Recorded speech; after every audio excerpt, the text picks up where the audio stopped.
위 가라 그래 파는 게 연구가 파는 게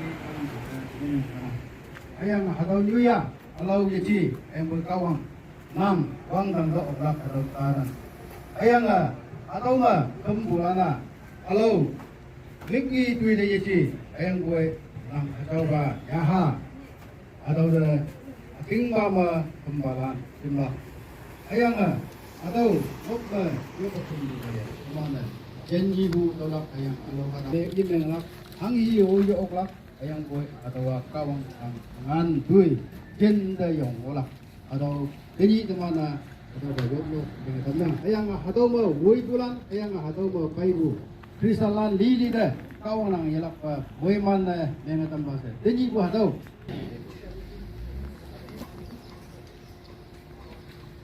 ini September 1 beli di awal atau 20 apa kapan aha distributor sa yang kau yang aman atau betul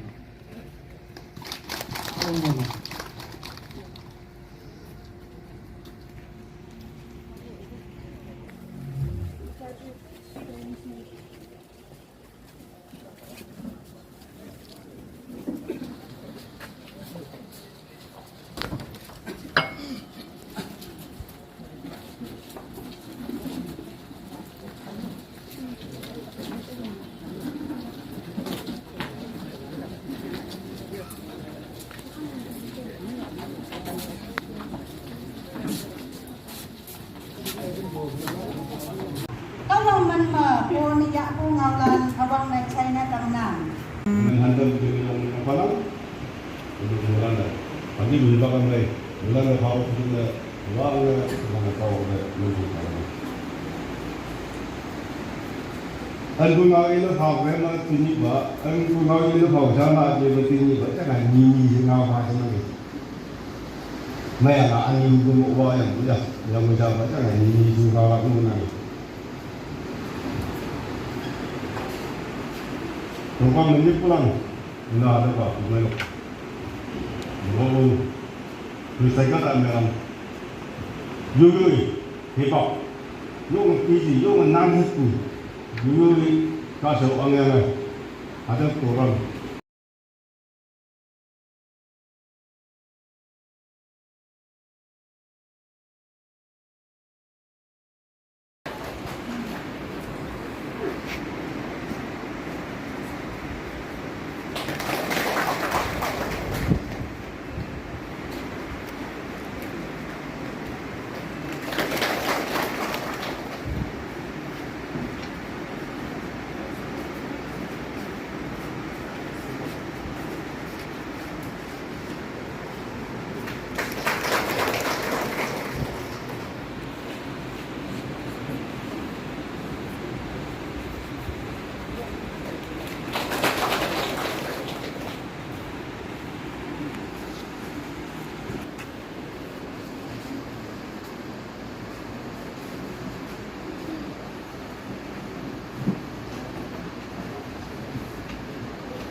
one after another itu program kita ka sok to successful na organize